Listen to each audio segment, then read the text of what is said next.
ام سلیم نامی ایک عورت رسول کریم صلی اللہ علیہ وسلم کی خدمت اقدس میں حاضر ہوئیں اور عرض کیا کہ یا رسول اللہ، اللہ تعالی حق بات بیان کرنے سے نہیں شرماتا، اس لیے میں پوچھتی ہوں کہ کیا احتلام سے عورت پر بھی غسل ضروری ہے؟ آپ صلی اللہ علیہ وسلم نے فرمایا کہ ہاں، جب عورت پانی دیکھ لے، یعنی کپڑے وغیرہ پر منی کا اثر معلوم ہو۔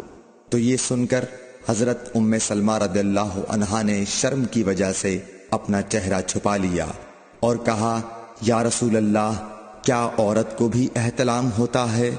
آپ نے فرمایا، ہاں، تیرے ہاتھ خاک آلود ہوں، پھر کیوں اس کا بچہ اس کی صورت کے مشابہ ہوتا ہے؟ یعنی یہی اس کے احتلام کا ثبوت ہے۔ صحیح بخاری حدیث number 130۔ Thanks for watching. Don't forget to like, comment, share and subscribe to